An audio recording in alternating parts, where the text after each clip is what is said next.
Ini kan.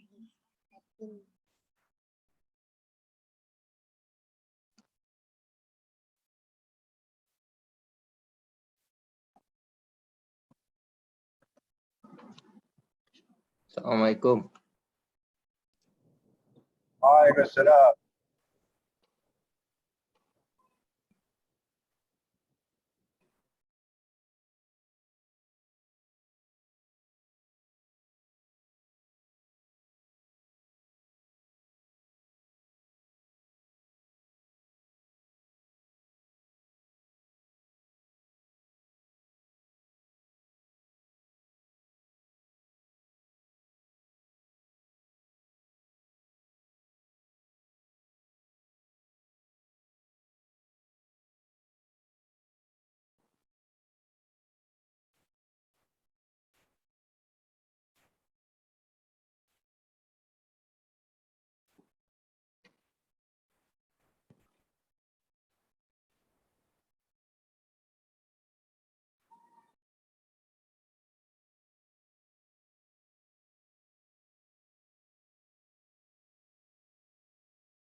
Assalamualaikum. Assalamualaikum. Waalaikumsalam.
Boleh siapa-siapa chat dengan Ustaz ke? Dia okey kita okey nak on kelas ni. Boleh check dengan Ustaz tak siapa? Saya aku try call.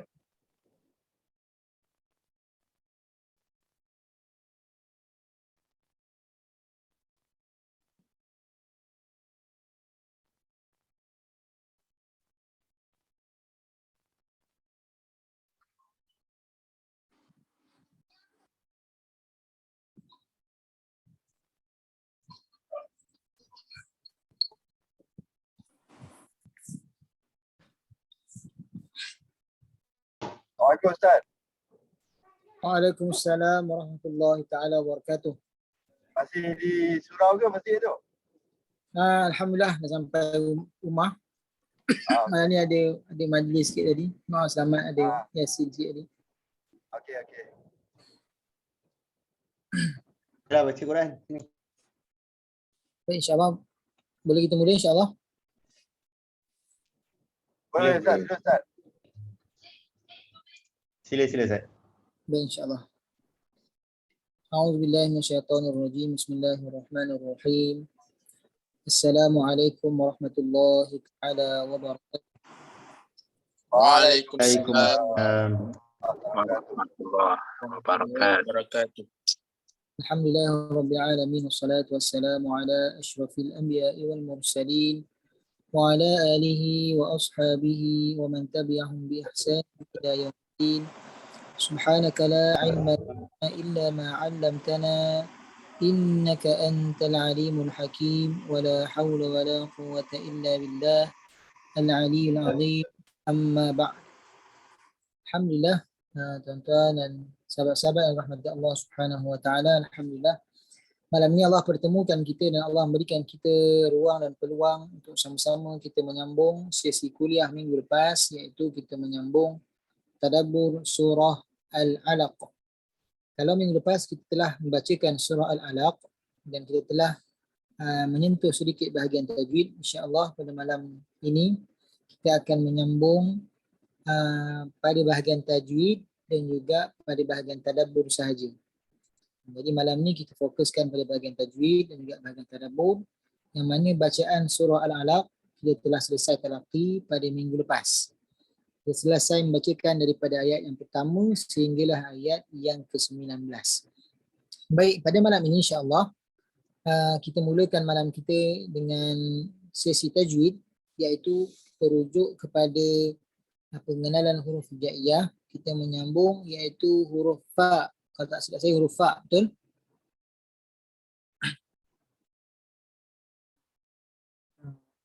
Baik, kalau kita tengok dalam nota tajwid yang saya bekalkan yang ada dalam grup, malam ni kita akan menyentuh huruf fa. Bagaimana huruf fa dikeluarkan ataupun di mana tempat keluar bagi huruf fa. Baik, huruf fa tempat keluarnya ialah pada asy-syafatain ataupun disebut sebagai dua bibir. Baik, bagaimana huruf fa ni keluar pada bibir ialah apabila gigi kacip yang bawah ditekan pada perut bibir atas.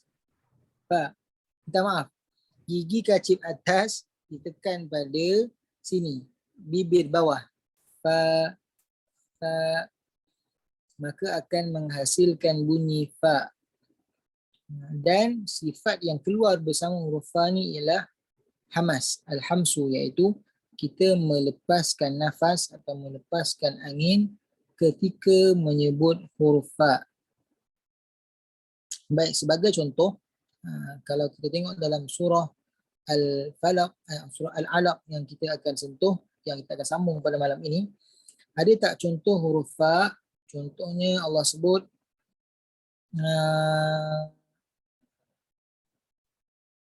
pada ayat ke-15, kalla la illam yantahi lanasfa'an bin nasiyah.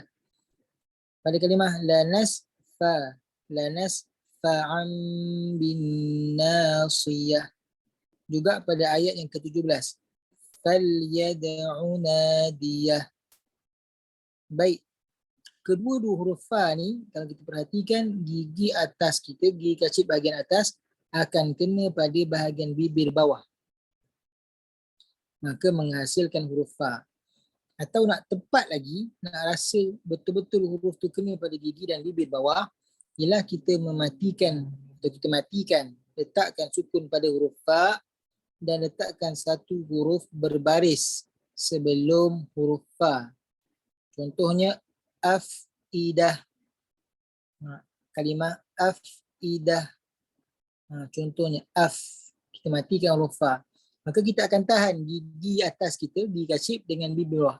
Af. Af. Maka lahirlah atau keluarlah huruf fa pada gigi atas dan juga bibir bawah. Dan kalau kita perhatikan juga, antara ruang yang ada di antara gigi, celah-celah gigi dan juga bibir ni akan mengeluarkan angin. Kita boleh rasa. Af. Akan rasa angin keluar pada bibir dan juga gigi kita. Maka di situlah tempat keluar angin. Kalau huruf ha tak ada. Jadi tiada halangan. Ketika kita tekan di bahagian pertengahan kerongkong, maka keluar terus angin bersama-sama huruf ha. Tapi fa ni akan keluar di celah-celah gigi dan juga bibir kita. Af. Af. Dia berbeza dengan huruf hijaiyah. Dia berbeza dengan huruf jawi. Huruf pa. Dalam Roman ada huruf P. Kalau Jawi bahasa Melayu kita guna huruf pa.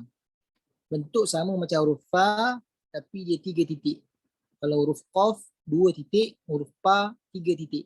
Itu bahasa atau Jawi Melayu baru. Okey. Dia ada huruf pa. Pa ni bibir bertemu bibir. Pa macam huruf ba. Tapi dalam bahasa Arab tak ada huruf pa. Maka kita akan sebut dengan huruf fa. Contohnya negeri Pahang. Bahasa Arab sebut Fahang. Dia akan menggunakan huruf fa contohnya. Baik. Maka itu adalah tempat keluar huruf fa. Baik, apa kesalahan ataupun kecuaian yang biasa kita buat ketika menyebut huruf fa ni ialah kita tidak membezakan huruf fa, iaitu huruf fa pada bibir, yang keluar pada bibir, dengan huruf-huruf yang dekat dengan huruf fa. Sebagai contoh tadi huruf pa. Maksudnya ialah kita kenakan bibir dengan bibir. Af, af, kita tak sebut af, kita sebut ap. Kalau kita dengar atuk-atuk kita atau nenek-nenek kita, opah-opah kita yang menama, dia akan sebut huruf fa tu dengan pa. Sebab apa? Sebab itu adalah tulisan Jawi. Kalau kita tengok cerita Piramli, dia menggunakan tulisan Jawi, itu adalah tulisan Jawi Melayu lama. Adanya huruf pa, huruf nga. Kalau baru ada huruf V. Jawi Melayu baru ada huruf V. Waw titik satu. Itu huruf V. Kalau yang Melayu lama ada huruf nga, ada huruf pa tadi contohnya. Tapi masih lagi diguna dalam Melayu baru. Cuma Melayu baru ni ada tambahan. Jawi Melayu baru. Baik, asalnya daripada huruf Arabiyah, kemudian huruf Hijaiyah, barulah kepada Jawi Melayu. Okey. Baik. Jadi ketika menyebut huruf fa ni sebenarnya huruf yang mudah. Sebab apa? Sebab huruf fa ni susah untuk kita samakan dengan huruf-huruf hijaiyah yang lain. Kecuali huruf Jawi. Huruf Jawi ada fa dengan pa. Maka huruf fa ni tempat keluarnya pun khusus, satu huruf saja yang keluar iaitu fa. Dia tak berkongsi dengan huruf yang lain. Kalau huruf ba dengan huruf mim berkongsi dua bibir. Bibir atas, bibir bawah kena. Huruf waw tidak berkongsi. Huruf jim berkongsi contohnya. Jim, shin, ya contohnya. Huruf ta, dal, ta berkongsi contohnya tempat keluar. Hujung lidah pada gigi kacip belakang. Bahagian atas. Gigi kacip atas bahagian belakang. Itu huruf ta, dal, ta contohnya. Huruf sod, sin, zai contohnya. Lidah pada gigi kacip bawah contohnya. Tapi huruf fa dialah huruf yang tunggal. dan antara huruf yang cepat atau yang mudah kita nak sebut, iaitu dia hanya pada hujung gigi dan juga hujung bibir. Fa, huruf yang lancar, huruf yang ringan untuk disebut. Baik, itu adalah bahagian tajwid. Kalau kita tengok contoh dalam surah Allahumma salli ala sayyidina Muhammad, yang saya tengok ni ialah surah Al-Zalzalah.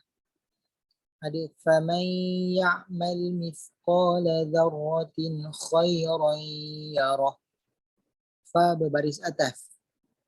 Fa berbaris atas. Contoh banyak juga dalam surah Al-Adiyat, huruf fa, fal muriyati qadha, fal mughirati subha, dan juga contoh-contoh yang lain. Baik, senang katanya ialah huruf fa ni ialah huruf yang mudah untuk kita sebut. Sebab apa? Sebab dia tidak sama dengan huruf-huruf yang ada, huruf-huruf lain yang ada di dalam Al-Quran. Baik, ada soalan berkaitan dengan huruf fa atau berkaitan dengan tajwid?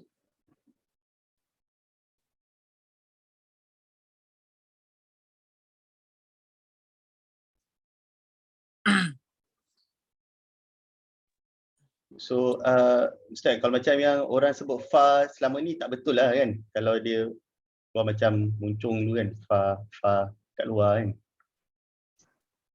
Okey, baik. Contohnya kalau kita memuncungkan mulut ketika menyebut huruf fa, contohnya dia muncung mulut lah, maka dia tidak tepat. Tepat kan. Yang paling tepat ialah gigi atas pada bibir bawah. Fa. Okey. Itu adalah tempat keluar. Baik, ada soalan lain?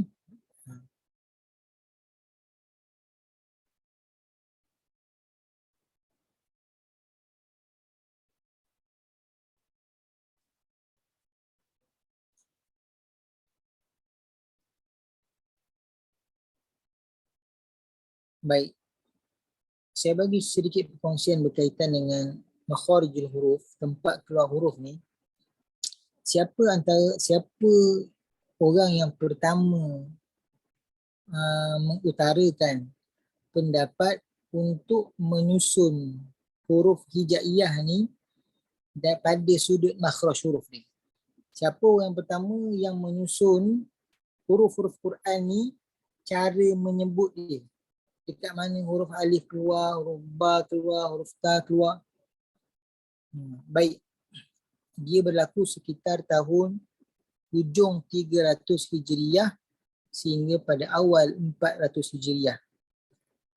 Dan yang mengutarakan ni ialah bukan daripada Ahlul Qurra. Dia cuma ialah Ahlul Lughah, orang bahasa Arab yang banyak mengkaji bahasa Arab. Siapa dia? Imam Khalil bin Ahmad. Dia adalah guru kepada Imam Sibawai.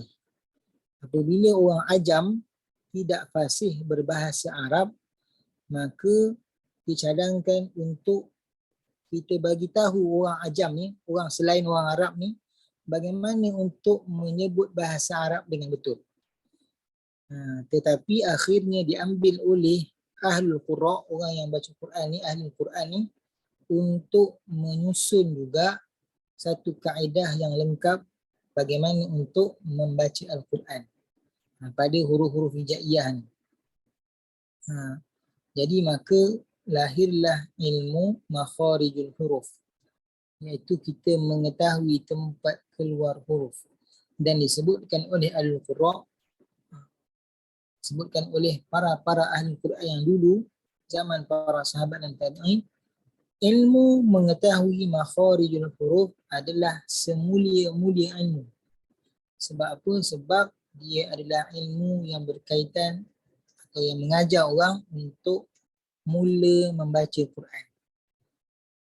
Tapi di Malaysia ni biasanya kita jarang pergi makhraj huruf. Biasanya kalau kita di sekolah-sekolah, kita akan pergi pada bahagian tajwid terus, tentang hukum nun mati, hukum mat, hukum mim mati. Tetapi kalau kita pergi di tanah Arab, daripada sekolah rendah dia akan start dengan pengenalan makhraj huruf. Sebab ini adalah ilmu yang paling asas, iaitu mengajar orang untuk mula membaca Quran dengan betul. Sebab itulah juga Ustaz, Ya. saya rasa dulu kecil-kecil belajar muqaddam lama tu, belajar kepala tu dulu. Di mana bunyi tu keluar, itu belajar makhraj je. Macam mana? Dia ada, Yang mana? Muqaddam? dalam muqaddam dulu-dulu dia di permulaan tu dia letak gambar kepala dulu, lepas tu letak bunyi ni kat mana dalam mulut tu semua tu. Itu maksudnya belajar makhraj lah. Ya, betul. Ada setengah muqaddam tu dia letak gambar orang, betul tak? Gambar kepala, gambar bahagian mulut, bahagian lidah kan? Itu bagi tahu kita dekat mana huruf tu keluar, betul. Sebab dulu belajar alif bata macam tu. Belajar alif bata, itulah. Betul. Kepala tu. Tapi kalau kita tengok muqaddam sekarang dah tak ada, betul tak? Betul? Iqra' pun dah tak ada. Betul. Bahkan kalau kita tengok Iqra' atau muqaddam sekarang ni lebih kepada bunyi je. Asal bunyi tu sama, bunyi tu boleh beza. Memanglah dalam kita baca Quran ni sekurang-kurangnya tidak tertukar huruf, boleh membezakan antara huruf, itu adalah cukup. Tapi yang lebih baik lagi adalah kita boleh tahu dekat mana huruf tu keluar. Macam contohnya ada gambar rajah kan, dekat bahagian lidah, mulut kan. Huruf ba diletak pada bahagian bibir, mim pada bibir kan, huruf fa pada bibir bawah, contohnya huruf wa muncungkan bibir pada dalam lidah, pertengahan lidah kat huruf apa, jim, shin, ya, tepi lidah huruf dad, contohnya kan. Maka kita tahu, nampak. Cuma tak adalah penekanan yang terlampau mendalam yang menceritakan tentang makhraj huruf ni. Tapi dulu memang ada gambar-gambar tu. Sekarang ni kurang. Baik. Ada soalan lain?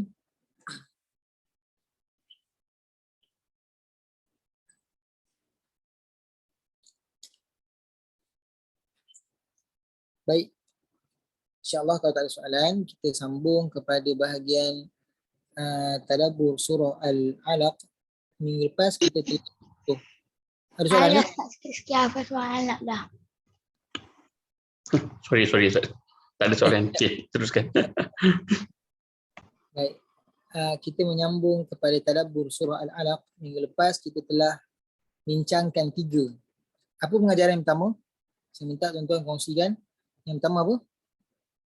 Kalau siapa ada take note, nota. Al-Quran adalah sumber tamadun, sumber ketamadunan. Bagaimana bangsa Arab jahiliyah yang tiada tamadun, maka bila Allah turunkan Nabi, Allah turunkan Quran, naik bangsa Arab tu. Naiknya kota Mekah, naiknya kota Madinah, maka orang mula tengok kepada bangsa Arab. Naiknya budaya ilmu. Bila Allah sebut Iqra' bismi rabbikal ladzi khalaq. Baca, banyakkan ilmu. Baik. Yang kedua ialah Allah sebut iaitu Al-Alaq. Atau pengajaran yang kedua ni ialah lahirnya manusia sebagai sebaik-baik makhluk. Allah telah menciptakan manusia ni dengan pelbagai potensi. Yang mana Allah sebut kalau potensi itu kita manfaatkan dengan tepat yang betul, mengikut apa yang Allah suruh, maka jadilah dia ahsani taqwim. Tapi manusia yang sebaik-baik yang Allah ciptakan juga boleh jadi asfala safilin. Boleh jadi seburuk-buruk makhluk. Sebagaimana Allah sebut dalam Quran, Allah kata apa? Ulaika kal an'ami bal hum adall. Manusia ni Allah bagi telinga untuk mendengar tapi mereka tak mendengar. Allah bagi mata untuk melihat tapi mereka tidak melihat. Allah berikan dia panca indera untuk digunakan pada tempat yang betul tapi dia tak guna. Allah bagi akal untuk dia berfikir tapi dia tak nak fikir. Maka Allah sebut ulaika kal an'ami bal hum adall. Mereka itu adalah seperti binatang, bahkan teruk lagi daripada binatang. Kalau kita tengok setiap ciptaan Allah ni dia ada kedudukan, dia ada martabat masing-masing. Malaikat ada martabat yang lain, dia ada potensi malaikat sendiri. Berbeza dengan manusia. Sebab itulah dalam sebuah hadis Allah tengok apabila manusia ni dia boleh memberikan masa dia untuk ingat Allah, untuk berzikir, maka Allah akan puji manusia itu depan para malaikat.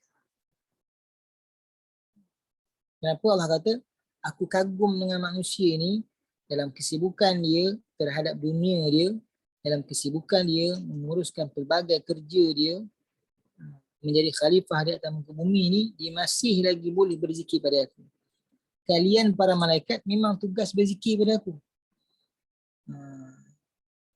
Tidak ada apa hendak diuruskan. Allah muliakan manusia. Jin juga ada kedudukan dia yang tersendiri. Ada potensi dia yang sendiri. Begitu juga dengan makhluk-makhluk yang lain. Haiwan. Contohnya tumbuh-tumbuhan. Masing-masing ada potensi masing-masing. Tapi Allah telah mengangkat darjat manusia paling tinggi. Sebab itulah kalau kita tengok nanti dalam surah ni, menyebutkan tentang bagaimana Allah perintahkan para malaikat dan juga iblis sujud pada Adam. Dan dalam surah ni pula Allah suruh manusia itu sujud. Allah memuliakan manusia setinggi-tinggi tempat, tapi akhirnya manusia ni juga perlu sujud pada satu Tuhan, yakni Allah Subhanahu Wa Taala. Mesti sujud pada Allah Subhanahu Wa Taala, Tuhan yang esa, Tuhan yang satu, adalah sebagai simbol kehambaan. Allah sebut wasjud waqtarib. Nanti kita bincangkan pada ayat yang ke-19 tu. Baik, itu L yang kedua. Yang ketiganya ialah Al-Quran ni boleh menjadikan manusia semulia-mulia manusia dan juga boleh menjatuhkan martabat manusia serendah-rendahnya. Itu berkaitan dengan Abu Jahal. Abu Jahal ni dia ada potensi dia. Yang mana Allah kata, ya Allah engkau, yang mana Nabi SAW doa, ya Allah engkau muliakanlah Islam ni dengan salah seorang daripada hamba-Mu. Satu nama Umar, satu nama Ammar. Ammar bin Hisham ni nama kepada Abu Jahal. Umar Al-Khattab ialah khalifah Islam yang kedua selepas Sayyidina Abu Bakar. Maka Allah pilih yang lebih dicintai, Allah pilih, iaitu Sayyidina Umar Al-Khattab. Maka Abu Jahal ni dia jadi setinggi-tinggi manusia. Tapi apabila dia tak nak ikut atau menolak ajaran Islam, maka dia jadi serendah-rendah manusia. Baik, insyaAllah malam ni kita tengok pengajaran yang keempat, iaitu L. L maksudnya ialah lupanya manusia kepada hari pembalasan. Selepas ni, pengajaran keempat, kelima, keenam, ataupun lebih tepat lagi dalam ayat yang ke-11 yang kita dah sentuh sebelum ni, sampai ayat yang ke-18 adalah cerita tentang Abu Jahal. Walaupun tidak disebutkan secara khusus nama Abu Jahal seperti nama Abu Lahab, tapi banyak sekali ayat-ayat ni, dalam ayat 11 sampai ayat 19 ni, ada 4 kisah sekurang-kurangnya yang menceritakan tentang Abu Jahal. Contohnya ialah Allahumma shalli alaihi wasallam. Innal Allahumma sekejap, kita tengok ayat surah Al-Alaq. Contohnya ialah kalla innal insana la yatgha ar-ra'ahu istaghna. Ayat yang ke-6 dan ayat yang ke-7 ni ada cerita tentang Abu Jahal. Yang mana Abu Jahal ni lupa yang dia akan kembali kepada Allah Subhanahu Wa Taala. Begitulah juga manusia. Kenapa dia lupa? Dia kata innal insana la yatgha, sesungguhnya manusia itu melampaui batas. Apabila seseorang tu dia tidak ingat, dia tidak atau dia lupa bahawa dia akan kembali kepada Allah Subhanahu Wa Taala, maka dia akan buat apa yang dia nak buat. Contohnya dia nak melakukan maksiat, dia buat. Dia nak melakukan kemungkaran, dia buat. Dia nak ingkar perintah Allah, dia buat. Dia nak tinggalkan suruhan Allah, dia buat. Allah suruh solat tapi dia tak nak solat. Dia merasakan bahawa tiada pembalasan. Ataupun dia lupa bahawa dia akan kembali pada Allah dan Allah akan balas apa yang dia buat. Maka Allah sebut pada ayat ke-8, inna ila rabbikar ruj'a, Sesungguhnya manusia ni akan kembali kepada Allah Subhanahu wa taala. Sebutkan ar-ra'ahu istaghna, dia merasakan bahawa dia cukup. Ini kisah tentang Abu Jahal. Satu hari Abu Jahal bertemu Nabi SAW. Dia kata, wahai Muhammad. Dia kata, wahai Muhammad, apa ayat atau apa kata-kata engkau yang engkau boleh mengancam kedudukan aku? Apa ancaman yang kau nak bagi pada aku ni yang boleh menjatuhkan martabat aku? Maka Nabi pun senyap. Kata Abu Jahal, aku ni pengikut aku ramai. Masa tu di kota Mekah. Aku ni pengikut aku ramai. Apa pun yang kau ancam aku, apa pun ancaman kau pada aku tidak akan menggugat kedudukan aku. Maka dia rasa ar-ra'ahu istaghna. Dia rasa tak ada apa pun yang boleh menggugat kedudukan dia. Dengan kekayaan yang dia ada, dengan pengikut yang dia ada, dia merasakan bahawa istaghna. Istaghna ni maksudnya apa? Cukup. Kalimah asalnya ialah ghani. Ghani ni kaya. Segala benda boleh dapat. Segala perkara boleh dapat. Apa yang nak semua dapat. Maka dia merasakan cukup. Tak perlu bantuan orang. Tak perlu pun Muhammad. Tak perlu pun Al-Quran. Aku cukup dengan apa yang aku ada. Harta yang aku ada, pengikut yang aku ada cukup bagi aku. Maka disebutkan dalam ayat ni falyad'una diyah, ayat yang ke-17. Engkau rasa pengikut kau ramai, maka panggil. Falyad'una diyah. Panggil mana pengikut-pengikut kau, mana harta-harta kau yang kau bangga selama ni, panggil. Okey. Allah sebut kepada Abu Jahal. Baik, maka manusia itu lupa kepada hari pembalasan. Sampailah Allah sebut sekali lagi Allah memberi ancaman kepada orang yang ingkar pada Allah. Termasuklah dalam kisah ni itu Abu Jahal. Kalla la illam yantahi lanasfa'an bin nasiyah. Sesekali tidak atau jangan sekali-kali. Kelak nanti kamu akan ditarik di bahagian ubun-ubun. Kami akan rentap, tarik bahagian ubun-ubun kamu. Kita dah bincang pada minggu lepas bagaimana Allah memberikan potensi kepada manusia pada bahagian ubun-ubun yang mana Allah jadikan, kalau kita tengok dari sudut saintifiknya, biologinya, bahagian hadapan kepala ni adalah bahagian untuk kita membuat keputusan.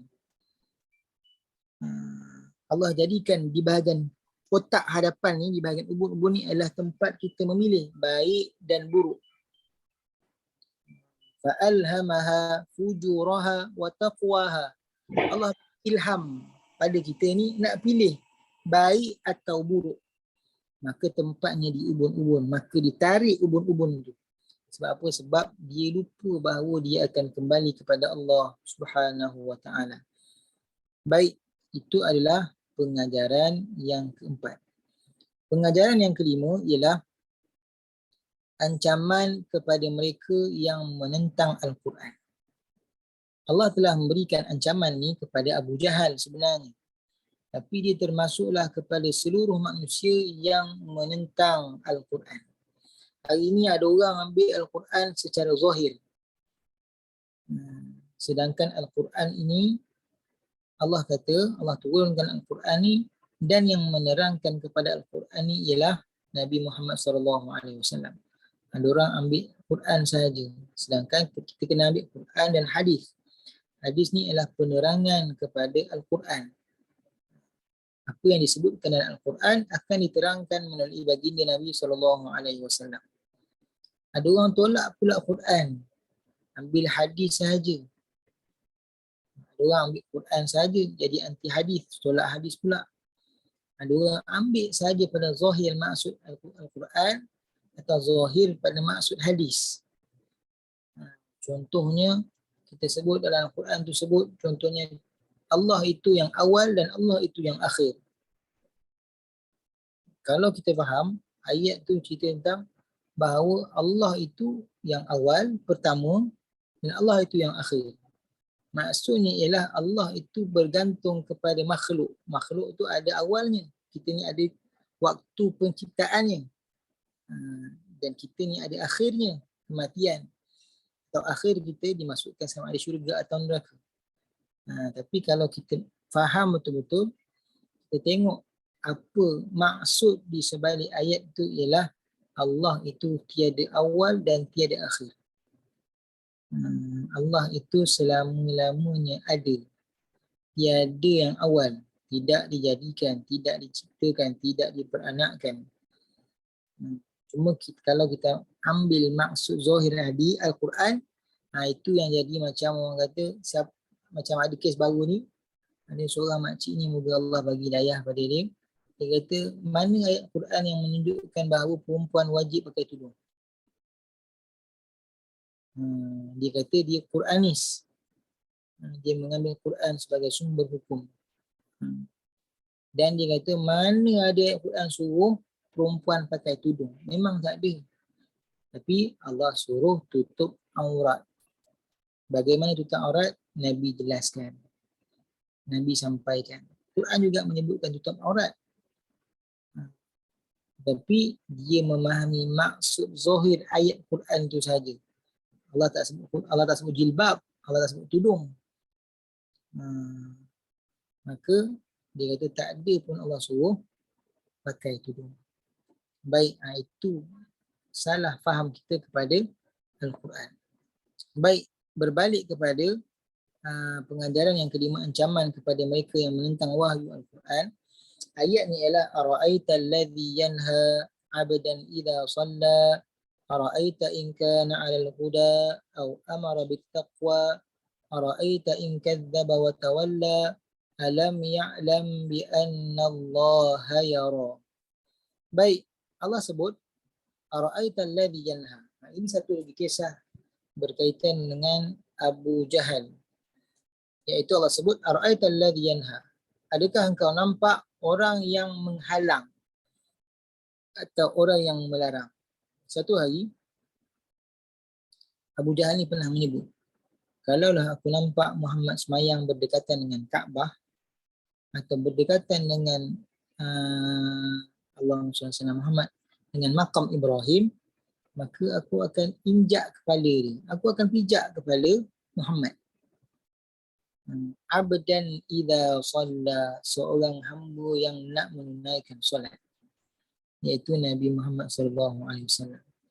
Abu Jahal ni cuba untuk menghalang Nabi sallallahu alaihi wasallam menunaikan solat. Dalam kisah yang lain, Abu Jahal ni pernah dicabar oleh geng dia, kawan-kawan dia, kalau Muhammad semayang, siapa yang nak letakkan beban di atas belakang badan Muhammad ketika Muhammad sujud. Dan beban tu adalah isi perut unta. Memang kawan-kawan ini memang cabar Abu Jahal sungguh. Maka Abu Jahal kata, aku akan letak. Dan Abu Jahal letak sungguh di belakang badan Nabi Muhammad SAW, sehingga kan Nabi tak bangun daripada sujud. Sehingga datang Sayyidatina Fatimah mengalihkan isi perut unta tu daripada belakang badan Nabi, barulah Nabi bangun menyambung solat Nabi SAW. Maka Allah rakamkan dalam ayat yang ke-11, dalam ayat ke-9, ara'aita alladhi yanha 'abdan idza shalla. Bagaimana seorang hamba menghalang hamba? Adakah kamu melihat bagaimana orang yang melarang seorang hamba itu daripada melakukan solat kepada Allah Subhanahu wa taala? Baik, maka itu adalah ancaman kepada Abu Jahal yang Allah sebut. Akhirnya Allah sebut apa? Allah sebut nasiyatin kadhibatin khati'ah falyad'u nadiyah sanad'u zabaniyah. Engkau di dunia ni sombong, engkau di dunia ni bongkak. Engkau tahu Al-Quran itu benar. Kita dah cerita minggu lepas bagaimana Abu Jahal datang ke rumah Nabi nak dengar bacaan Quran Nabi SAW dalam Qiyamul Lail Nabi. Sehingga kan dia tersempat dengan kawan dia. Itu kita dah cerita pada minggu lepas. Dia kata apa? Takkan aku nak ikut Muhammad disebabkan dia bawa Quran dan dia seorang Nabi. Kita ni dah bertahun-tahun berlumba dengan Bani Hashim untuk menyampaikan sedekah. Muhammad memberikan makan, Bani Hashim memberikan makan, kita pun berikan makan. Takkan disebabkan kita tahu bahawa dia seorang Nabi, benar Muhammad itu seorang Nabi dan Quran itu adalah wahyu daripada Allah, maka kita akan kalah. Aku akan ikut Muhammad. Tidak sekali-kali. Kata Abu Jahal. Maka Allah sebut untuk orang yang ingkar kepada Al-Quran, maka apa yang dia buat di atas muka bumi ni, nanti Allah akan panggil malaikat Zabaniyah. Sanad'u Zabaniyah. Baik, apa itu malaikat Zabaniyah ni? Kalimah asal Zabaniyah daripada kalimah Zabana. Zabana ni maksudnya ialah pengawal perang. Kita jangan anggap pengawal perang tu seorang yang biasa, kita nampak macam askar biasa. Tidak. Kalimah Zabana ni ialah satu kalimah yang menggambarkan gerunnya seorang panglima perang. Orang tengok dia pun dah takut. Itu kalimah asal Zabana. Iaitu malaikat Zabaniyah ni tengok pun dah takut. Dengan bengisnya, dengan buruknya rupa dia, maka Allah kata dia akan mengheret, dia akan menarik ubun-ubun orang yang menentang Al-Quran, orang yang meninggalkan Al-Quran. Maka Allah dalam ayat tadi, nasiyatin kazibatin khafi'ah, ditarik bahagian ubun-ubun orang yang melakukan dusta, orang yang bersalah. Maka Allah kata falyad'u nadiyah. Masa tu kau nak panggil siapa, panggil lah. Allah hanya panggil sanad'u Zabaniyah. Allah hanya panggil malaikat Zabaniyah untuk selesaikan orang yang menolak Al-Quran ni tadi. Maka itu adalah ancaman kepada orang yang ingkar kepada Al-Quran. Menariknya surah ni dengan surah sebelumnya, Allah sebut tentang manusia itu ada potensi sebaik-baik manusia bila ikut Quran. Bila tidak ikut Quran, tolak Quran, maka jadi serendah-rendah manusia. Dan Allah sebut dalam surah Al-Alaq ni hanya balasan kepada orang yang ingkar sahaja. Kebaikan atau fadilat ataupun balasan yang baik kepada orang yang mengikut Al-Quran, ahsani taqwim, tidak disebut di dalam surah Al-Alaq. Seolah-olahnya Allah memberi gambaran bahawa kedudukan yang baik itu maklum atau ma'ruf, semua orang tahu. Bila buat baik, maka dibalas dengan baik. Tapi bila kita pilih untuk jadi serendah-rendah manusia, maka disebutkan sangat banyak dalam surah Al-Alaq ni balasan atau ancaman untuk orang yang menjatuhkan diri dia dengan menolak Al-Quran. Tidak mengambil Al-Quran sebagai panduan. Tapi contoh ni datang dalam bentuk kisah Abu Jahal. Seorang yang bijak, seorang yang cerdik, digelar sebagai Abul Hakam, bapa kebijaksanaan. Seorang yang kuat, seorang yang berani, panglima tentera, orang yang banyak bersedekah. Semua kelebihan tu ada pada Abu Jahal. Tapi disebabkan dia tolak Al-Quran, maka Nabi dan juga para sahabat gelarkan dia Abu Jahal, bapa kebodohan. Orang yang bodoh ni, atau sebenarnya ialah orang yang sombong, ialah orang yang tahu ada ilmu tetapi tolak. Tahu kebenaran tapi tolak. Sebab itulah Allah mulakan surah ni dengan Iqra, baca, dan Allah sudahi surah ni dengan wasjud waqtarib. Sebab itulah kalau kita tengok pengajaran yang ke-6 ialah Allah nak cerita tentang kualiti seorang hamba. Q yang terakhir tu ialah kualiti seorang hamba. Kalau kita tengok dalam surah selepas ni, atau surah yang kita dah bincangkan sebelum ni, iaitu surah Al-Qadar, Allah cerita tentang memperbanyakkan ibadah pada malam Al-Qadar. Salah satunya ialah sujud kepada Allah SWT dengan menunaikan solat. Tapi dalam surah selepas tu lagi, surah Al-Bayyinah, cerita bagaimana ahli kitab dan orang musyrikin ni banyak tahu, banyak ilmu dia. Ahli kitab ni banyak ilmu, dia tahu tentang nabi-nabi terdahulu, semua diceritakan dalam kitab Taurat, dalam kitab Injil. Dia tahu Allah tu macam mana, bagaimana kekuasaan Allah, bagaimana kehebatan Allah, bagaimana Allah mengutuskan para malaikat, Allah mengutuskan para nabi, bagaimana Allah mentadbir bumi ini, semua tahu, serba-serbi tahu. Maka itu ialah iqra, ilmu. Tapi ilmu saja tak cukup kalau kita sombong. Sebab itulah iblis ni tahu semua. Tapi disebabkan dia sombong, aba wastakbar, maka jadilah dia sehina-hina makhluk. Sebab itulah Allah padankan dalam surah Al-Alaq ni, iqra, baca, ilmu, cari pengetahuan, bukan untuk menjadikan kita tinggi, rasa lebih baik berbanding orang lain. Kita tadabbur malam ni, kita duduk dalam majlis ilmu malam ni adalah bukan untuk kita merasakan kita tahu lebih berbanding orang lain. Oh, aku dah belajar surah sekian-sekian. Orang lain tak tahu, kawan aku mungkin tak tahu. Tapi aku tahu. Bukan kita merasakan kita lebih tinggi berbanding orang lain, tapi adalah kita semakin tunduk dan semakin dekat kepada Allah Subhanahu wa Ta'ala. Sebab itulah ilmu pengetahuan ni bukan menjadikan kita tinggi, seolah-olah macam jadi resmi padi. Semakin tunduk, semakin berisi. Semakin banyak ilmu, semakin kita banyak sujud kepada Allah Subhanahu wa Ta'ala. Semakin kita mendekatkan diri kepada Allah Subhanahu wa Ta'ala, semakin rendah hati kita. Sebab itulah ilmu sahaja tak cukup. Jadilah kita sama macam ahli kitab. Ilmu banyak tapi amal tak ada. Bila suruh ibadah tak nak. Banyak tahu. Ilmu banyak tapi bila Allah suruh sujud tak nak. Bila Allah suruh ikut Nabi Muhammad tak nak.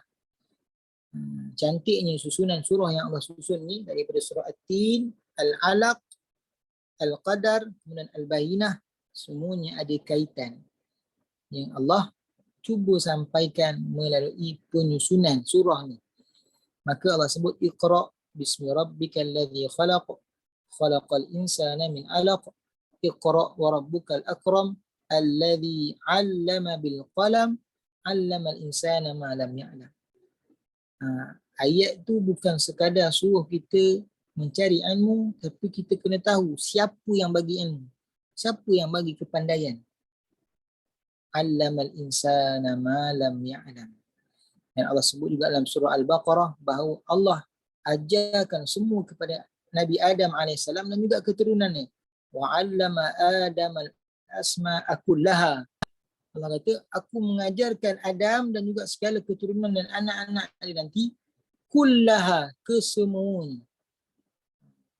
Kalaulah para sahabat masih hidup dan dihidup di zaman ni, pada zaman mereka tidak terfikir bahawa manusia mampu terbang. Tapi hari ini manusia mampu terbang. Zaman para sahabat mungkin tidak terfikir bahawa manusia boleh menyelam macam ikan, boleh duduk lama dalam air. Sekarang ni boleh kita ada kapal selam. Tapi kita kena tahu segala pengetahuan, segala ilmu yang kita ada hari ini, kepandaian yang kita ada, teknologi yang kita ada, semuanya diberikan oleh Allah Subhanahu wa Ta'ala. Maka Allah sebut dalam ayat yang terakhir, Allah kata apa? Kalla, ingatlah atau janganlah sekali-kali kamu lupa. La tuti'hu wasjud waqtarib. Janganlah kamu ikut. La tuti'hu tu maksudnya janganlah kamu ikut kepada taghut, iaitu perkara-perkara mungkar. Jangan sesekali wahai Muhammad engkau tunduk kepada golongan kafir, kepada golongan musyrikin. Dan jangan ikut kepada ahli kitab yang mana mereka rasa mereka banyak ilmu tapi amal tak ada. Maka Allah kata wasjud waqtarib. Semakin banyak ilmu, semakin banyak yang Allah berikan kita kepandaian, maka semakin tunduk kita. Wasjud waqtarib. Maka wasjud, maka sujudlah dan dekatkanlah dirimu kepada Allah Subhanahu wa Ta'ala. Kalimah wasjud waqtarib ni mengingatkan kita kepada hadis Nabi SAW bahawa sujud adalah waktu yang paling hampir seorang hamba dengan Tuhannya. Maka kata Nabi, fa'aksirud du'a, maka perbanyakkanlah kita berdoa pada waktu sujud. Ini Nabi sebut. Waktu yang paling hampir, aqrabu ma yakunul abdu min rabbih wa huwa sajid fa'akthirud du'a, kata Nabi SAW. Waktu yang paling hampir seorang hamba dengan Tuhannya ialah pada waktu dia sujud. Maka kalau kita faham, ini sedikit kesimpulan ataupun daripada surah ini dengan surah sebelumnya, kita boleh kaitkan tentang penciptaan manusia sebaik-baik penciptaan. Kemudian Allah sebut tentang membaca, tentang ilmu, maka ilmu ni tidak akan lengkap tanpa amal. Dan Allah suruh iqra', membaca. Salah satu membaca ialah membaca Al-Quran tu sendiri. Tuan-tuan yang ada dalam ni, atau sahabat-sahabat yang ada dalam grup kita, selain kita tadabbur surah, selain kita duduk ni untuk kita tadabbur surah, jangan pernah kita tinggal daripada membaca Quran. Saya harap sangat tuan-tuan dapat melazimi Quran setiap hari. Dapat baca satu ayat, setengah muka surat, satu muka surat setiap hari cukup. Dapat baca surah panjang-panjang, baca surah lazim, baca juzuk 30. Baca semuka, baca dua muka. Sebab apa? Sebab membaca juga adalah satu kewajipan kita. Kewajipan manusia kepada Al-Quran. Tuntutan seorang manusia kepada Al-Quran yang pertamanya ialah membaca. Bukan sekadar tadabbur, nak faham dan juga nak amal. Tapi membaca, mesti baca setiap hari. Maka membaca Quran juga kita akan baca dalam semayang. Maka datang kalimah wasjud, sujud. Sujud tu adalah tanda kepada solat. Kita tak akan tiba-tiba sujud, melainkan kita menunaikan solat. Allah sebut warka'u ma'ar raqin, dan rukuklah kamu bersama orang-orang yang rukuk. Maksudnya apa? Solatlah kamu bersama orang-orang yang solat. Simbol solat tu dengan rukuk. Termasuklah juga sujud. Simbol kepada solat tu ialah kita sujud kepada Allah Subhanahu wa taala. Maka baca Quran dalam solat, maka mesti solat, jaga solat. Memperbanyakkan solat, mendekatkan diri kepada Allah Subhanahu wa taala. Banyak ilmu, mesti juga banyak amal. Bukan banyak ilmu tapi jadi tin kosong. Bunyi kuat tapi dalam tak ada apa-apa. Baik, itu adalah kesimpulan sedikit daripada surah Al-Alaq. Mudah-mudahan kita dapat sedikit pengajaran daripada surah ini. Surah yang menceritakan tentang bagaimana Allah menciptakan manusia, Allah memuliakan manusia, dan akhirnya Allah memberikan ancaman kepada manusia melalui kisah Abu Jahal. Dan Allah nak kita sebenarnya dalam kita membaca, mencari ilmu itu adalah mendekatkan diri kepada Allah Subhanahu wa taala. Wallahu taala alam. Baik, kita buka pada soalan insya-Allah. Assalamualaikum Ustaz. Ada ni. Okey, ada dua soalan berkenaan membaca Al-Quran. Okey. Ada yang mengatakan, macam kita tengoklah ustaz-ustaz apa YouTube sekarang ni kan. Ada yang mengatakan kalau kita baca Quran tapi tak faham taraf kita ni dengan keldai. Jadi pada mereka macam kalau kita baca je setengah page satu hari ke satu page ke, tapi tanpa tengok tadabbur ni, tanpa tengok dia punya makna ni, samalah kita ni macam keldai. Jadi apa pandangan ustaz dari segi itulah. Dan soalan kedua, untuk membaca Al-Quran harian ni kan, kalau saya nak relatekan balik dengan bacaan Quran semasa solat, okey. Jadi apakah pandangan ustaz daripada segi macam kalau kita letak Al-Quran dekat depan kita masa kita solat fardu bukan solat sunat. Alright, jadi macam kita target macam okey, macam setengah page atau satu page setiap rakaat kita baca. Apakah hukumnya dari segi itu untuk kita solat fardu dan baca mushaf tu lah. Baik. Jadi itu lah, jadi dua soalan tu. Baik. Soalan yang pertama, terima kasih pada Tuan Syahran. Baik, soalan yang pertama tadi ialah kita membaca Al-Quran tapi tak faham maksud, sama kita seperti kedai. kedai yang membawa buku, tak tahu apa isi kandungan buku tu. Baik, mungkin ada sebahagian asatizah yang sebut macam tu. Wallahualam. Tapi yang saya faham, Al-Quran ni membacanya sahaja juga adalah satu ibadah. Tanpa kefahaman, membacanya saja adalah satu ibadah. Sebab itulah kita ada 4 tuntutan kita terhadap Al-Quran.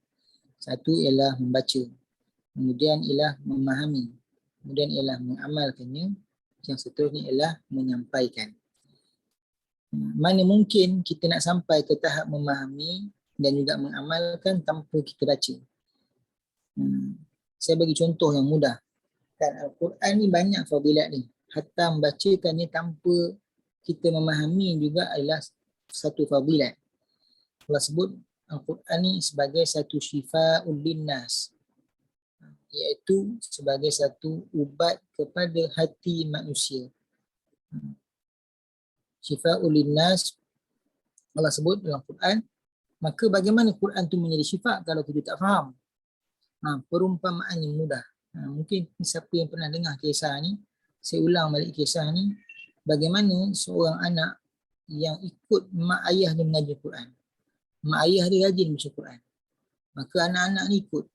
Ayah dia pegang Quran, mak dia pegang Quran, maka anak dia baca. Anak pun baca Quran. Sebab apa? Sebab dia tengok mak ayah dia baca Quran. Sehinggalah satu hari anak dia tanya pada ayah dia, "Wahai ayah, kita hari-hari baca Quran, tapi sikit pun kita tak faham Quran. Quran ni bukan bahasa kita. Kalau kita tak faham, buat apa kita baca?" Lebih kuranglah tadi soalan, kan? Ibarat macam kedai, tak tahu kita bawa buku tapi tak tahu apa isi kandungan buku tersebut. Baik, maka ayah ni fikir apa jawapan terbaik nak bagi kepada anak ni, nak cerita tentang kelebihan Quran ni, walaupun tak faham tapi Allah bagi banyak kelebihan terhadap Quran. Maka ayah ni beranjak anak dia keluar. Kebetulan di luar rumah tu ada satu bakul yang digunakan untuk mengangkat barang. Bakul tu kotor. Maka ayah dia kata, "Kau nampak bakul tu?" "Nampak." "Boleh tak kau ambil bakul tu dan cedok air, di hadapan sana ada sungai, cedok air dan bawa pada aku menggunakan bakul tu." Maka anak dia ambil bakul tu, maka dicedok air dan dia bawa depan bapak dia. Tak sempat sampai depan bapak dia, maka bakul tu telah kering air. Dia kata, "Wahai ayah, air dah habis. Bakul tu ada lubang-lubang menyebabkan air keluar." Maka ayah dia kata, "Cuba kau ambil sekali lagi, tapi cepat sikit." Maka anak dia patah balik, pergi ke sungai ambil dan cuba dengan cepat untuk sampai depan ayah dia. Tetapi tak sempat nak sampai, air telah habis, telah kering. Maka ayah dia kata, "Cuba sekali lagi. Kali ni kau cuba lari pula." Bawa cedok air tu dalam keadaan lari. Maka anak dia patah balik ke sungai, ambil air dan lari kepada ayah dia, dan belum sampai kepada ayah dia sama macam sebelum ni, air itu telah kering. Maka dia kata, "Wahai ayah, kita buat perkara yang sia-sia. Kan, kenapa tak ambil baldi ke? Kenapa pakai bakul?"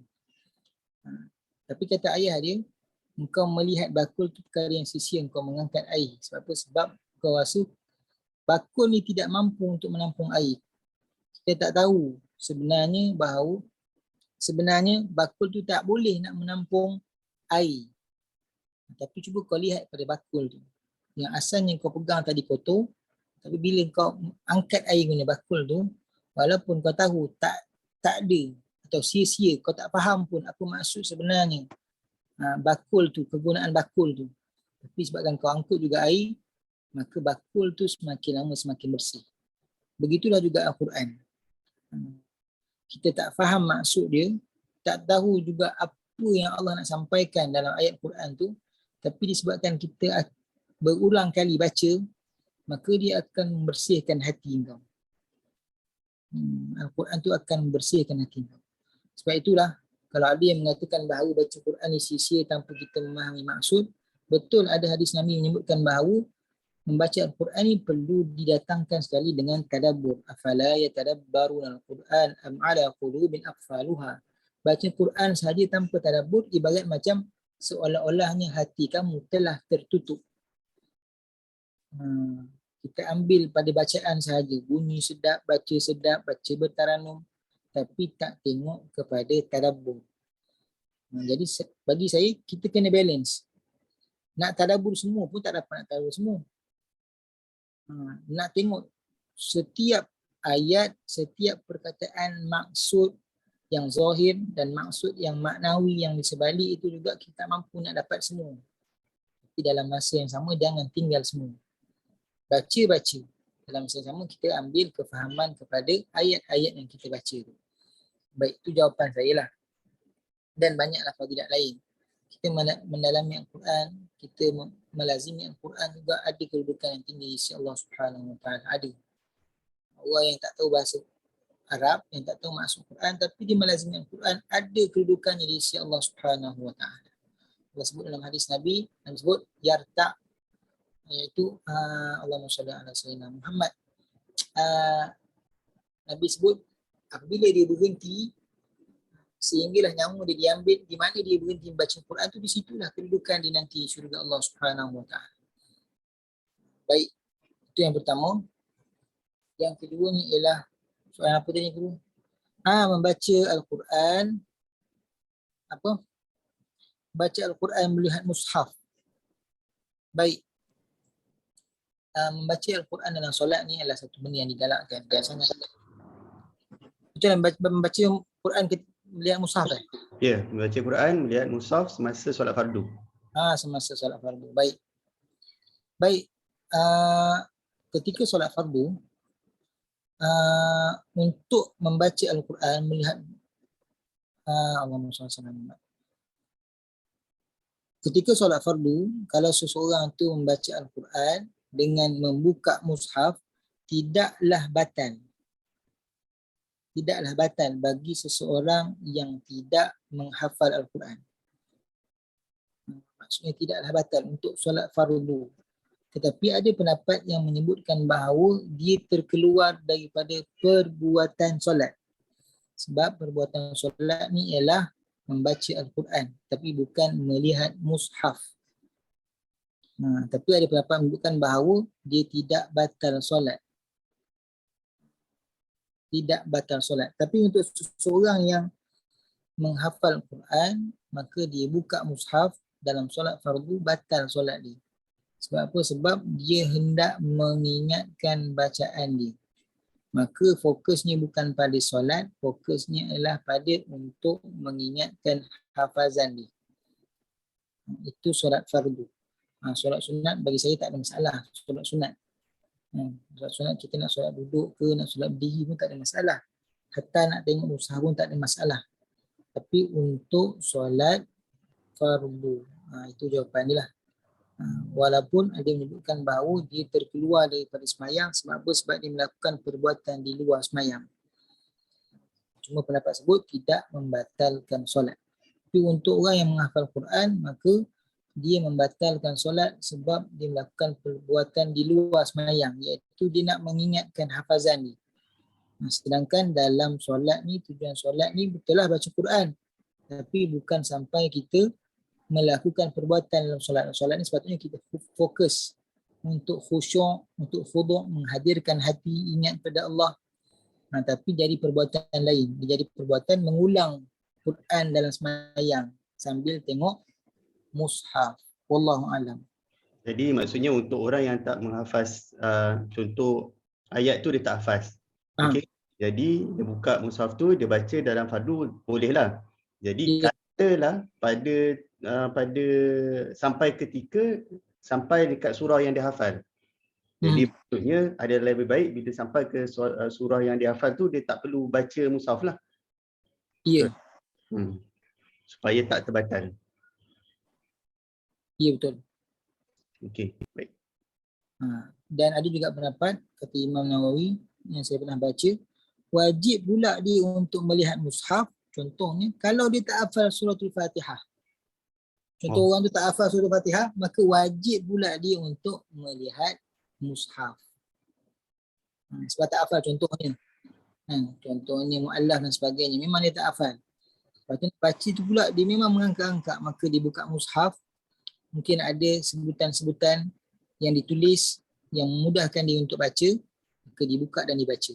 Contoh wajib ke atas budak untuk buka dan baca. Wallahu a'lam. Okey, baik. Terima kasih Ustaz. Assalamualaikum Ustaz. Saya Safri. Ya, Tuan Hafiz. Ustaz, saya nak bertanya ni, tapi maaflah kalau pertanyaan saya ni pernah dibincangkan sebelum ni ke, sebab saya pun ada miss kelas kan, atau urusan lain. Hari ni kita belajar pasal huruf fa kan. Fa ni kalau fa fathah dalam Al-Quran ni, dia kadang-kadang saya tengok kalau baca dia punya maksud tu boleh jadi maka ataupun lalu. Tapi saya nak tanya lah Ustaz, ada ke apa signifikan dia kalau maksud dia maka, apa maksud dia lalu, ataupun ada tak perbezaan maksud kalau kedudukan fa fathah ni di awal ayat ataupun di tengah ayat ke? Kalau Ustaz boleh kongsi lah. Itu saja Ustaz. Terima kasih. Baik. Soalan yang baik Tuan Safri, iaitu kalimah huruf fa. Tadi kebetulan kita bincang huruf fa. Baik, huruf fa ni digunakan di dalam Al-Quran menggambarkan biasanya maka. Maka ni ada banyak keadaan. Maka yang membawa maksud lalu. Maka contohnya. Contohnya Allah sebut, apa ayat contohnya? Allahumma shalli ala Sayyidina Muhammad. Dia membawa maksud lalu tu maksudnya ialah selepas itu. Satu lagi maka yang membawa maksud kesimpulan. Ada maka yang membawa maksud kesimpulan. Contohnya bila datang Allahumma shalli ala Muhammad dalam surah yang kita pernah bincang sebelum ni, contohnya wa amma man khaffat mawazinuh fa ummuhu hawiyah. Allah sebut siapa yang ringan timbangannya, wa amma man khaffat mawazinuh fa ummuhu hawiyah, maka kesimpulan dia ialah tempatnya dalam neraka hawiyah. Itu contoh maka yang membawa kepada kesimpulan. Orang yang tidak melakukan amal, orang yang ringan amalnya, orang yang banyak dosanya, maka fa ummuhu hawiyah. Itu maka kepada kesimpulan. Satu lagi maka yang saya ingat ialah maka kepada al-qasam, iaitu sumpah. Ada objek sumpah, ada subjek sumpah. Satu lagi ialah Allahumma shalli ala sayyidina Muhammad, jawabul qasam ataupun jawab kepada sumpah. Maka Allah sebut fa. Contohnya saya dalam surah At-Tin ke, ni contohnya, fama yukadzibuka ba'du biddin, dalam surah At-Tin. Allah bersumpah wat-tin waz-zaitun, dengan bukit Tur, dengan bukit Sinai, dan juga dengan Allah bersumpah wa hadzal baladil amin, dengan Allah Muhammad, dengan negeri Mekah yang aman. Dan Allah sebut sesungguhnya Allah menjadikan manusia. Itu ialah subjek. Objek yang disumpah tadi tu, tin, zaitun, Tur, bukit Sinai dan juga Mekah. Subjek ni ialah Allah nak sebut cerita tentang Allah jadikan manusia ini sebaik-baik makhluk. Tapi jawab kepada sumpah ni tadi ialah Allah kata fama yukadzibuka ba'du biddin. Allah bersumpah tadi, selain Allah bersumpah, objeknya dan subjeknya ialah manusia, sebaik-baik manusia, seburuk-buruk manusia. Maka Allah kata jawab kepada sumpah yang tadi, fama yukadzibuka ba'du biddin. Maka apa pula yang menjadikan engkau seorang pendusta pada hari pembalasan. Maksudnya ialah jawab kepada sumpah ni tadi kepada manusia yang Allah jadikan, maka engkau mestilah mengikut apa yang Allah suruh. Fama yukadzibuka ba'du biddin alaisallahu biahkamil hakimin. Bukankah Allah seadil-adil hakim? Itu jawab kepada sumpah tadi. Maka apa yang manusia buat menjadikan sebaik-baik manusia, apa yang manusia buat menjadikan seburuk-buruk manusia, maka apa pula yang menjadikan engkau ni tak nak ikut? Dia macam kesimpulan tapi dia jawab kepada sumpah sebenarnya. Maksudnya penegasan, Allah tegaskan melalui sumpah, Allah bagi subjeknya kepada manusia, kemudian itu jawab kepada sumpah. Dua ayat terakhir tu, fama yukadzibuka ba'du biddin alaysallahu biahkamil hakimin. Itu contoh fa yang digunakan dalam Al-Quran, dan banyak lagi saya rasa fa yang digunakan dalam Al-Quran. Itu contohlah. Ada yang bawa kesimpulan, ada yang bawa maksud lalu. Lalu itu maksud macam kemudian atau selepas itu. Ada juga guna fa. Itu tadi lalu tadi. Okey, ada yang maka membawa kepada kesimpulan. Wallahu a'lam. Terima kasih Ustaz.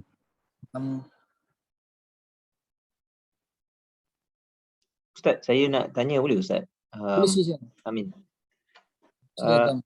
Ustaz, tadi kita tadabbur kan, kita sambung. Terima kasih Ustaz banyak penceritaan mengenai sejarah dan background surah ni kan. Tapi saya tertarik sebab dia kira surah lazim. Jelas kan Al-Alaq, walaupun dia agak panjang tapi dia masih lagi surah lazim. Tapi macam kalau kita baca dia punya tafsir tu,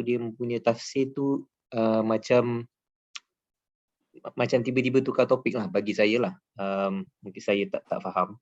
Contohnya yang saya faham, ayat pertama sehingga ayat kelima itu adalah ayat-ayat yang pertama yang diturunkan kepada Rasulullah, yang diajarkan oleh Malaikat Jibril kepada Rasulullah. Betul ya Ustaz?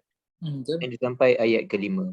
Tapi bila kita pergi ke ayat ke-6 tu, terus dia dah, penceritaan tu dah tak ada kaitan dengan Iqra' lagi dah. Dia terus bercerita tentang sifat-sifat buruk manusia dalam hal ni Abu Jahal lah. Sebelum ni saya pun tak tahu pasal Abu Jahal kan. Jadi mungkin dia turun berperingkat kan Ustaz. Jadi boleh Ustaz mungkin ceritakan dia ada berapa peringkat dan pada peringkat mana dia turun tu. Ustaz tadi ada sentuh-sentuh juga dan kisah background surah tu kan. Tapi dia punya sequence tu Ustaz faham. Dia turun, adakah dia turun 1 hingga 5 tu sekali dan 6 hingga 10 sekali contohnya. Mungkin Ustaz boleh bagi sedikit penerangan sikit Ustaz. Baik. Terima kasih Tuan Amin. Baik. Kalau kita tengok surah Al-Alaq ni, ayat 1 sampai 5 adalah wahyu yang pertama diturunkan kepada Nabi SAW. Al-Quran ini bersifat jawami'ul kalim. Jawami'ul kalim ni ialah maksudnya satu ayat ataupun ayat tu walaupun ringkas, walaupun sedikit tapi membawa maksud yang luas. Asalnya ayat yang pertama tu turun menyuruh Nabi membaca, betul tak? Kisahnya ialah bagaimana Sayyidina Jibril, malaikat Jibril peluk Nabi, suruh Nabi Iqra' baca. Dan iaitu melalui ayat surah Al-Alaq, Iqra' bismi rabbikal ladzi khalaq. Bacalah wahai Muhammad. Tapi di sebalik baca tu kita boleh faham banyak perkara yang Allah suruh. Dan dalam ayat yang pertama baca. Ayat yang kedua Allah sebut tentang penciptaan manusia. Ayat yang ketiga Allah suruh baca balik. Jadi ayat 1 sampai 5 tu banyak maksudnya. Dan dia menjadi wahyu yang pertama. Tapi tiba-tiba Allah turunkan pula ayat yang ke-6 sampai ayat yang ke-18 ni cerita tentang Abu Jahal. Dan cerita ni berperingkat. Dia berdasarkan kisah atau keadaan yang berlaku. Contohnya bila Abu Jahal halang Nabi untuk semayang, maka Allah sebut ara'aita alladhi yanha 'abdan idza shalla. Bila Abu Jahal minta ancaman daripada Nabi, yang dirasakan bahawa bila Nabi bagi ancaman takkan boleh menggugat dia sebab pengikut dia ramai, hartanya banyak. Disebut ar-ra'ahu staghna. Allah sebut falyad'una dia, panggil mana yang kamu kata ramai, mana yang kamu kata banyak. Maka dia turun tu secara berperingkat berdasarkan kisah. Cumanya apa yang kita boleh sebutkan sekuen dia, kaitannya ialah walaupun ayat 1 sampai 5 ni turun awal tapi maksudnya luas. Allah cerita tentang Allah jadikan manusia dalam ayat ni dan dia berkait dengan ayat atau surah sebelum tu, iaitu Allah sebut laqad khalaqnal insana fi ahsani taqwim summa radadnahu asfala safilin. Manusia tu Allah jadikan tapi Ada masa manusia jadi sebaik-baik manusia, ada masa manusia jadi seburuk-buruk manusia. Dan Allah ingatkan dengan iqra, baca atau ilmu ni, dan Allah ingatkan, Allah sebut allamal insana ma lam ya'lam. Engkau rasa kau banyak ilmu, kau hebat, kau tahu banyak perkara, tapi kau kena ingat ilmu ni Allah bagi. Apa pula kaitan dengan cerita selepas tu? Walaupun kisah ni adalah kisah Abu Jahal, tapi Allah rakamkan dalam surah yang sama, walaupun turun berperingkat, tapi Allah nak sebut Abu Jahal ni ilmu ni banyak. Atau manusia ni ada kalanya rasa ilmu ni banyak, tapi sombong. Rasa diri tu cukup, ar-ra'ahu staghna. Rasa diri tu berpangkat tinggi, berkedudukan besar, ramai orang sokong, ramai orang suka, maka dia rasa boleh menyelamatkan diri dia. Itu keistimewaan Al-Quran. Kita rasa jauh tu cerita tu. Sedangkan ayat 1 hingga 5 tu tentang wahyu, tentang bagaimana Allah, bagaimana malaikat Jibril menyampaikan ayat yang pertama, menyampaikan wahyu yang pertama kepada Nabi SAW tentang membaca. Tapi kalau kita tengok dalam tafsir, maksudnya membaca, tapi maksud yang lebih mendalam ialah Allah suruh kaji, Allah suruh belajar, Allah suruh kita mencari ilmu. Dan dalam masa sama Allah suruh kita baca Quran tu sendiri, Iqra. Sebab apa? Sebab Al-Quran ni sumber ilmu. Dia sebenarnya Jawami'ul Kalim maksudnya ialah perkataan tu sikit, kecil, atau mungkin pada dasarnya maksud tu pada peristiwa tu satu perkara, tapi membawa maksud yang sangat luas.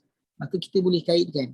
Tapi apa pula kaitan pada ayat terakhir? Kalla la tuti'hu wasjud waqtarib. Ini adalah Allah berikan peringatan kepada Nabi SAW selepas Allah cerita tentang Iqra, cerita tentang penciptaan manusia, cerita tentang orang yang menolak Quran itu sendiri, Abu Jahal, maka Allah kata jangan ikut.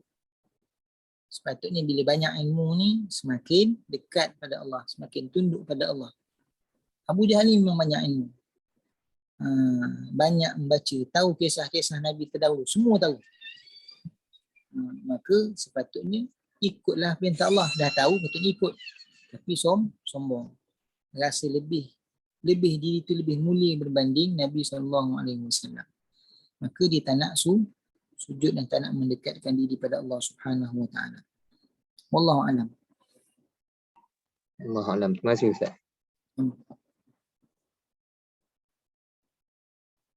Dia ada soalan lain? Baik, insya-Allah kita dah terlajak lebih kurang 10 minit. Saya minta maaf pada semua yang ada pada malam ini. Mudah-mudahan memberikan kita pencerahan yang baik dan dapat sedikit sebanyak menjadi iktibar pada kita daripada surah Al-Alaq ni, surah yang sangat menarik. Dan insya-Allah pada minggu depan kita sambung surah At-Tin.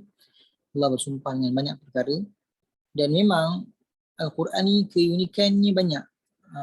Itu adalah mukjizat Al-Quran. Susunan Al-Quran juga adalah mukjizat. Kaitannya antara surah sebelum dan surah selepas juga mukjizat. Kaitannya antara ayat sebelum dan ayat selepas juga mukjizat. Dan kita tak akan dapat tahu mukjizat tu atau kelebihan Al-Quran tu melainkan kita baca dan kita faham, insya-Allah. Baik, terima kasih pada tuan-tuan, sahabat-sahabat yang ada pada malam ini. Mudah-mudahan Allah memberikan kita hidayah, mendekatkan diri kita kepada Allah Subhanahu Wa Taala dalam kita memahami Al-Quran, dan menjadikan diri kita orang yang melazimi Al-Quran, baca Al-Quran setiap hari, dan juga kita dapat mentadabbur, memahami dan juga mengamalkan Al-Quran dan seterusnya menyampaikan Al-Quran, insya-Allah. Aqulu qali hadza wa astaghfirullahal azim li wa lakum. Assalamualaikum warahmatullahi taala wabarakatuh. Waalaikumsalam. Ya Ustaz. Terima kasih banyak Ustaz. Jazakallah khairan Ustaz. Iya.